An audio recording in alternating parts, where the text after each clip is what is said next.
오늘 말씀은 교회 다음에 대한 설교의 마지막 설교이자 15번째 설교입니다. 제목은 주보랑 좀 바뀌었는데요. 오늘 설교의 제목은 승리하는 공동체로서의 교회입니다. 오늘 본 말씀은 사도들이 산헤드린 공회에서 당한 고난과 그 고난을 사도들이 어떻게 이겨내었는지를 기록하고 있습니다. 오늘 본 말씀 바로 앞에 있는 사도행전 4장 1절부터 22절을 보게 되면 그 말씀과 오늘 말씀은 여러모로 비교가 됩니다. 4장에서는 걷지 못하던 거지 한 명을 치유한 일에서 촉발된 박해를 기록하고 있다면 오늘 박해는 수많은 병자들과 더러운 귀신들을 치유한 뒤에 촉발된 박해입니다. 4장에서 베드로와 요한만이 산헤드린으로 잡혀왔고 경고와 위협을 받고 풀려났는데 5장에서는 12사도가 모두 잡혀왔고 채찍질을 심하게 당한 후에 풀려났습니다. 박해의 강도가 격화되고 박해의 범위가 넓어지고 있는 것입니다. 그리고 바야흐로 사도행전 7장에 가서 기독교 역사상 최초의 선교자인 스데반이 기록되어 있는 것입니다. 5장 1절부터 11절을 보게 되면 아나니아와 삽비라의 죽음이 기록되어 있습니다. 아나니아 삽비라의 죽음이 가혹하다고 혹시 느끼진 않으십니까? 그렇다면 만약에 아나니아와 삽비라의 거짓이 드러나지 않고 그들의 계획대로 아나니아와 삽비라가 교회 리더가 되었다면 도덕적으로 오염된 교회가 외부에 이와 같은 박해를 견디는 것은 불가능했을 것입니다. 그러므로 아나니아와 삽비라의 문제는 개인의 일탈의 문제가 아니라 이제 막 태동한 교회의 존폐가 걸린 문제였던 것입니다. 이스라엘 백성들이 가나안 땅으로 들어가면서 정복 전쟁을 시작할 때 아간의 범죄가 씻혀져야 했던 것처럼 이제 교회가 영적 전쟁을 시작하면서 아나니아와의 삽비라의 범죄가 씻김받아 했던 것입니다. 5장 12절을 보게 되면 사도들의 손을 통하여 민간에 표적과 기사가 많이 일어나며 믿는 사람이 다 마음을 같이하여 솔로몬 행각에 모이고 라고 언급하고 있습니다.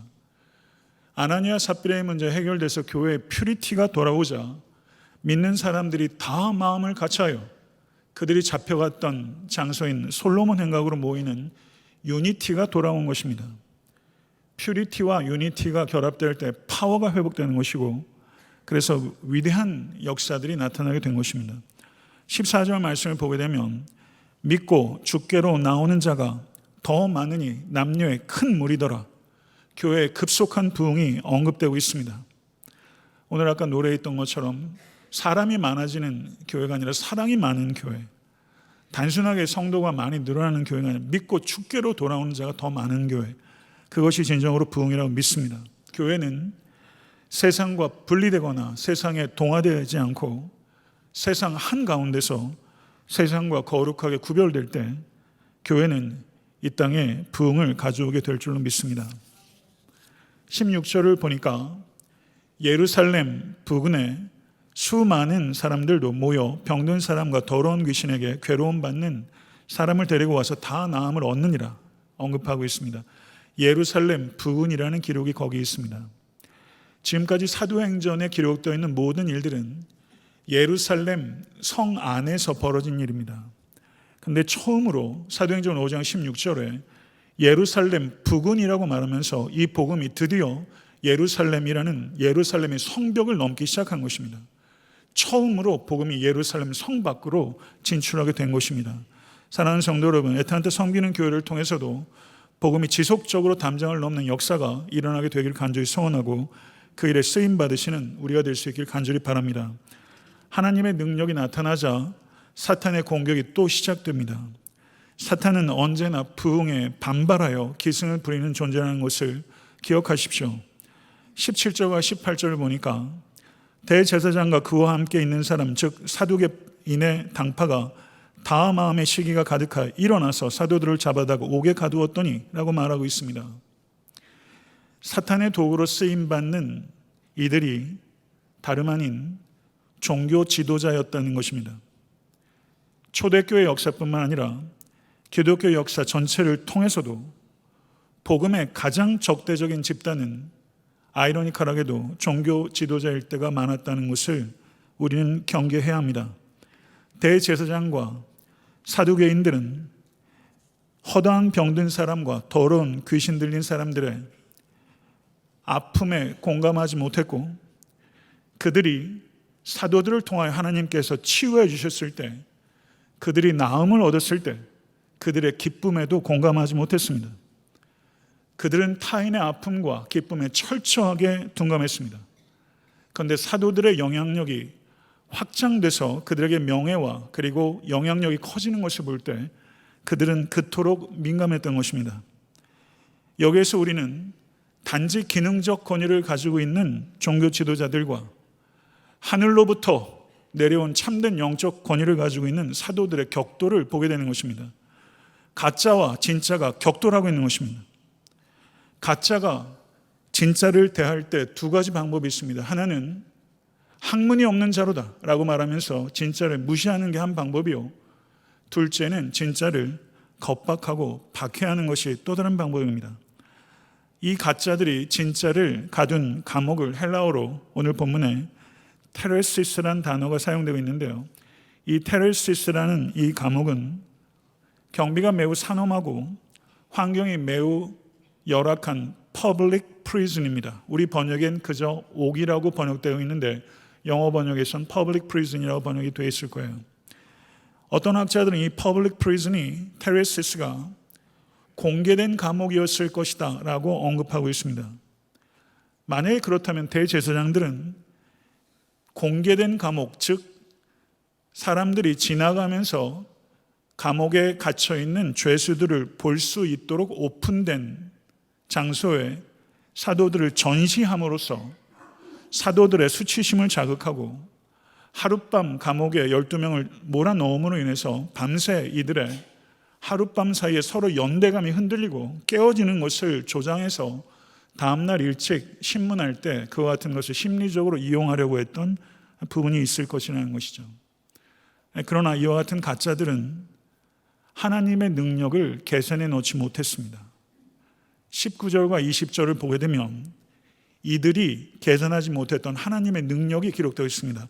주의 사자가 밤에 옥문을 열고 끌어내어 이르되 가서 성전에 서서 이 생명의 말씀을 다 백성에게 말하라. 주님의 말씀입니다. 그런데 19절에 우리 번역상으로는 생략되어 있는데 실제 성경 원어상으로는 접속사가 있습니다. 영어 번역을 보면 18절, 19절에 넘어갈 때 벗이라는 접속사가 들어있는 것을 볼 수 있습니다. 그러나 주의 사자가 밤에 옥문을 열고 끌어내요 라고 되는 것이죠. 그들이 옥에 넣었지만 그러나 주의 사자가 옥문을 열었다. 접속사가 있는 것과 없는 것은 차이가 있는 것이죠. 사랑하는 성도 여러분, 사람이 아무리 가두어도 그러나 하나님께서 여시면 옥문도 열리게 될 줄로 믿습니다. 하나님께서 무덤을 여시고 우리 주 예수 그리스도를 일으키셨던 것처럼 주의 사자를 보내서 옥문을 여시고 주의 사도들을 일으키신 것입니다. 믿으십니까? 그런데 주의 사자들은요, 빨리 도시를 떠나라 라고 명령하지 않고 가서 성전에 서서 이 생명의 말씀을 다 백성에게 전하라 라고 말했던 것입니다. 이들은 성전에서 복음을 증거하다 잡혀왔습니다. 그런데 주의 사자들은 감옥에서 나오도록 풀어진 후에 다시 잡혔던 그 자리로 돌아가서 잡히게 된 원인이 되었던 그 말씀을 증거하라 라고 명령했던 것입니다. 이건 상식적인 명령이 아닙니다. 이런 일들이 어떻게 가능합니까? 사랑하는 성도 여러분, 하나님께서 우리에게 명령하십니다. 이해되는 것은 이해해서 순종하고, 이해가 되지 않으면 그 명령을 주신 하나님을 믿음으로 순종하실 수 있는 우리가 되어야 할 것입니다. 밤새 어떤 일이 벌어지는지 사내들인 공회원들은 몰랐습니다. 부하들을 옥에 보내서 사도들을 잡아오라. 아침부터 신문하려고 했던 것입니다. 옥에 갔던 부하들이 이야기합니다. 옥은 단단히 잠겨있고 지키는 사람들이 서 있는데 문을 열어보니 그 안에는 한 사람도 없나이다. 이 보고를 듣고서 종교 지도자들은 성경에 말하기를 의혹하였다 라고 번역하고 있는데요, 이 헬라어는 이해가 도저히 안 돼서 어찌할 바를 모르다. 왜 안 그렇겠습니까? 그때 사람이 또 보고합니다. 옥에 가두었던 사람들이 잡혀왔던 솔로몬 행각에서 백성을 가르치고 있습니다. 그러자 공회가 또 부하들을 보내서 솔로몬 행각에서 말씀을 증거하고 있던 사도들을 붙잡아 왔습니다. 그런데 백성들로부터 돌을 맞을 것을 두려워해서 강제력을 사용하지 못했다. 그러니까 사도들이 순순히 끌려왔다는 것이죠. 참 희한하지 않습니까? 잡으러 온 사람은 두려워하는데 잡혀가는 사람은 담대합니다. 예수님도 잡혀가실 때 오히려 군사들이 땅에 시체처럼 엎드러지고 내로라 하는 예수님은 담대하셨고, 재판을 하던 빌라도는 두려워하고 오히려 재판당하는 예수께서는 담대하셨어요. 사랑하는 성도 여러분, 삶을 악의 병기로 드리는 사람들은 두려워하고, 삶을 의의 병기로 드리는 사람은 자유하고 담대한 것입니다. 그러나 사도들은 전혀 저항하지 않았습니다. 순순히 공회로 나아갔습니다. 탈옥한 후에는 도시를 떠나지 않았고, 솔로몬 행각에서는 백성들을 방패막이 삼지 않았습니다. 백성들을 방패막이 삼아서 얼마든지 저항을 할 수 있죠. 세상에서 흔히 보는 방법입니다. 그러나 제자들은 그렇게 안 했어요. 백성들을 동원하지 않았어요. 그리고 순순히 끌려갔어요. 왜 그랬을까요? 왜 그랬을까요? 그들은 탈주자로 살기를 원치 않았습니다. 탈주자가 되라고 사도들로 부른 것 아닙니다. 성도 여러분, 이 사도들을 지키는 것은 백성이 아닙니다. 하나님이십니다. 그것을 믿기 때문에 백성들을 방패 삼지 않았던 것입니다. 사랑하는 성도 여러분, 하나님께서는 바로의 왕궁에서도 그의 장자를 죽이셨던 하나님이시고, 하나님께서는 다니엘을 사자굴에서도 지키셨던 하나님이심을 믿습니다. 이 하나님을 사도들이 믿었던 것입니다. 공회원들이 사도들이 감옥에 없습니다 라고 첫 번째 보고를 들었을 때 의혹했는데, 사도들이 잡혀왔던 그곳에서 잡히게 된 원인이었던 그 말씀을 증거하는 이야기를 들었을 때 더 당황했을 것입니다. 사랑하는 성도 여러분, 우리는 복음을 믿는 사람입니다. 맞습니까? 우리가 믿는 이 복음 때문에 주변의 사람들이 의혹한 적이 있습니까?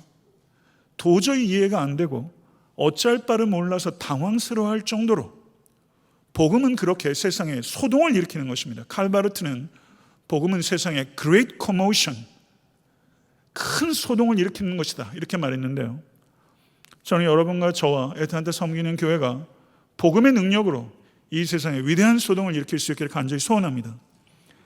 대제사장이 직접 신문을 했어요. 사도들의 말씀 선포와 사도들을 통해서 나타난 기적이 다른 사람에게 신문을 맡길 수 없는 상황이라는, 그만큼 위중한 사안이었다는 것입니다. 그리고 신문한 내용이 기록되어 있는데요, 그 내용이 이런 것입니다. 우리가 이 이름으로 사람을 가르치지 말라고 엄근하였으되 너희 가르침을 예루살렘에 가득하게 하니 이 사람의 피를 우리에게 돌리고자 함이로다, 이렇게 신문했어요. 예수님께서 부활하셨을 때 대제사장이 군병들에게 뭐라고 했습니까? 그 입막음했죠. 기적적인 방법으로 탈옥했다는 것을 말한다 할지라도 이들은 그 기적을 통해서 자신의 기득권을 내려놓고 진실에 직면하고 진리를 받아들일 의도가 전혀 없습니다. 의식적으로 탈출 방법을 확인하는 것을 기피한 것이죠. 그런데 무의식적으로 사도들의 사역이 성공적이었다는 것을 증언하고 말았습니다. 거기에 보게 되면 너희 가르침을 예루살렘에 가득하게 하니 라고 언급하고 있는데요, 가득하게 하니 라고 번역되고 있는 이 헬라어가 완료 시제입니다. 이 뜻은 사도들의 가르침의 영향이 일회적으로 있었던 것이 아니라 예루살렘에서 사도들의 가르침의 영향력이 반복적으로 일어난 사건이라는 것을 증언하는 것입니다.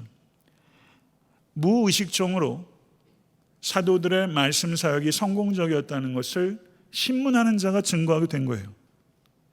사랑하는 성도 여러분, 저는 이 말씀을 연구하면서 생명의 말씀을 연구하고 증거함으로 우리가 살고 있는 이 도시 애틀랜타 땅에도 반복적으로 말씀이, 은혜가 파도가 밀려오듯이 이 땅에 일어나는 것을 꿈꾸게 됩니다. 이 꿈이 저의 꿈만으로 국한되는 것이 아니라 우리 모두의 꿈이 될 수 있길 간절히 소원하고, 애틀랜타 섬기는 교회가 지속적인 생명의 말씀의 통로로 쓰임받을 수 있도록 더욱더 말씀을 사랑하시고 말씀의 증인이 되시는 우리 모두가 될 수 있게 되길 간절히 소원합니다. 대제사장은 사도들이 백성들을 부추겨서 밀란을 일으킬 수 있다는 두려움을 가지고 있었습니다. 베드로를 위시한 사도들이 명확하고 담대하게 복음을 증거했습니다. 사람보다 하나님께 순종하는 것이 마땅하니라. 아멘. 이런 선포 하신 적 있으십니까? 4장 18절에서 베드로는 이렇게 말했어요. 도무지 예수의 이름으로 말하지도 말고 가르치지도 말라라는 협박에 대하여 베드로 요한은 4장 19절에 이렇게 말했습니다. 하나님 앞에서 너희의 말을 듣는 것이 하나님의 말씀을 듣는 것보다 옳은가 판단하라. 지금 피고석에서 판단을 받는 이가 오히려 대제사장을 향해서 판단하라라고 명령을 하고 있는 것이죠. 사도행전 4장과 사도행전 5장에서 사도들은 조금도 요동하지 않습니다. 세상의 권력으로 찍어 누르려고 하는 공회에 하나님의 권위로 맞섰던 것입니다.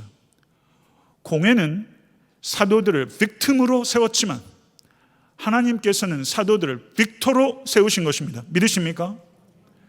외형적으로는 70인의 그리고 한 명의 대제사장이 저지이고 사도들이 서서 피고로 서 있지만 실질적인 상황들은 저지는 바로 12명의 사도들이며 그리고 피고들은 앉아있는 70민의 공회원들과 대제사장이 피고인 것이고 그리고 하나님의 말씀이 그들에게 선포되고 12명의 사도들은 그들에게 회개를 촉구했던 것입니다.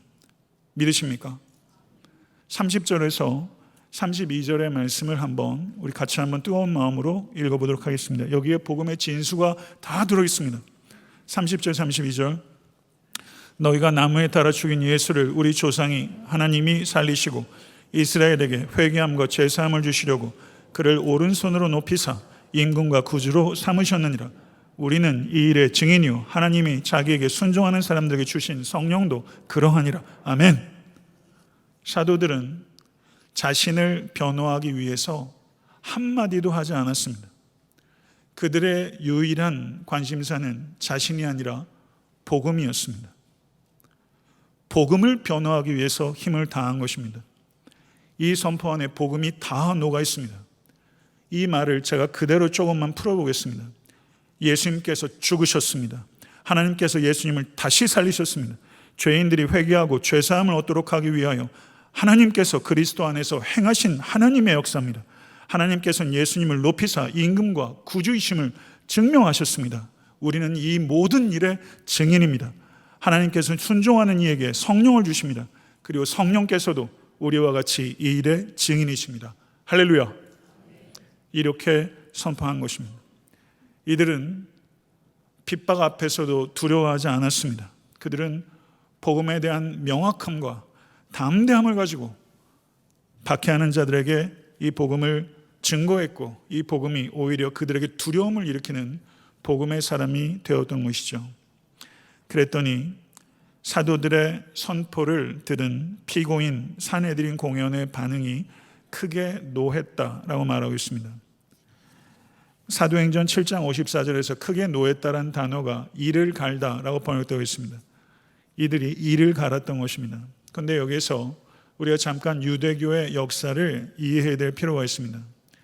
사두개파, 바리새파, 그 외에도 두 개의 그 유대교가 있었는데 이 당시의 유대교의 특징은 다이버시티, 다채로움입니다. 사두개파는 성전의 지배권을 가지고 있던 사람들입니다. 그런데 사두개파는 친로마적이기 때문에 친로마적인 입장에서 로마에 부역을 했고 민족의 해방을 원하는 백성들 사이에서 평판은 이루 말할 수 없이 좋지 못했습니다. 그런데 바리새파는 민족주의적인 정파로서 백성들로부터 존경을 받았기 때문에 바리새파는 백성들에 대한 지배권을 가지고 있었습니다. 간단히 말씀드리면 사도계파는 성전에 대한 지배권을 가지고 있었고 바리새파는 백성에 대한 지배권을 가지고 있었어요. 이 두 가지가 결합될 때 온전해지는데 이 각각의 지배권을 각각 다른 정파가 가지고 있었던 것입니다. 산헤드린은 다수파가 사두개파고 소수파가 바리새파입니다. 그런데 사두개파가 이 사도들을 없애려고 했는데 이와 같은 중요한 결정들을 백성들을 지배하고 있는 바리새파의 승인이 없이 집행할 수가 없었는데, 그때 바리새파의 수장이었던 가말리엘이 일어서서 이야기를 했던 것입니다. 이 가말리엘은 산헤드린의 바리새파의 수장이었고, 제이콥 누스라는 저명한 유대학자를 비롯한 많은 유대학자들의 결론은 이 가말리엘의 집에서 토라를 공부하는 젊은 남자가 500명, 헬라의 지혜를 배우는 사람이 500명이 있었다. 사도 바울이 누구의 제자였습니까? 가말리엘의 문화였어요. 가말리엘이 돌연히 일어서서 회의를 중단시켜버리고 12사도들을 회의장 바깥으로 내보냈습니다. 이렇게 할 수 있었다는 것은 가말리엘의 명성과 지위와 위세가 대단했다는 것을 나타내는 것이죠. 그러면 여기에서 우리가 한 가지 더 생각을 해보겠습니다. 가말리엘은 재판이 벌어지는 동안에 12사도를 재판장 안에 두지 않고 왜 갑자기 재판장 바깥으로 내보냈을까요? 두 가지 이유가 있다고 생각할 수 있습니다. 첫 번째는 가말리엘이 이야기하는 논지 가운데 하나가 사도들의 행위가 만약에 하나님이 인정하시는 것이라면 우리가 그것을 패할 수 없다라는 입장이 한 입장이었기 때문에 그것을 사도들이 듣는 것을 원치 않았기 때문이고, 첫 번째. 두 번째, 산헤드린이 가말리엘이 제시한 제안을 진지하게 받아들이고 자유롭게 결정할 수 있도록 12사도들을 거기서 물렸을 가능성이 있다. 이 두 가지 이유를 추론할 수 있습니다. 제가 이렇게 사두개파와 바리새파가 가지고 있는 입장의 차이, 그리고 가말리엘의 입지에 대해서 말씀을 드리는 이유는 가말리엘이 관심사는 사도들을 보호하는 게 아니었다는 것입니다. 가말리엘의 관심사는 사도들을 보호하려는 것이 아니라 이성적이고 덕스러운 유대교 힐레락파의 수장으로서 산헤드린이 잘못된 결정을 하는 것으로부터 산헤드린을 보호하려는 입장이었지 사도들을 보호하려는 뜻이 없었다는 겁니다. 그렇다면 사도들이 여기서 죽임을 당하지 않고 저들이 노임을 받게 된 것은 하나님께서 저들을 지키셨기 때문입니다. 하나님께서 교회를 지키신 것입니다. 믿으십니까? 사랑하는 성도 여러분, 참된 교회는 어떠한 유혹과 박해에도 결코 무너지지 않습니다. 그리스도의 참된 교회는 어떤 인간적 방법으로도 허물어지지 않고 궁극적으로는 참된 교회는 항상 반드시 승리할 것입니다. 믿으십니까?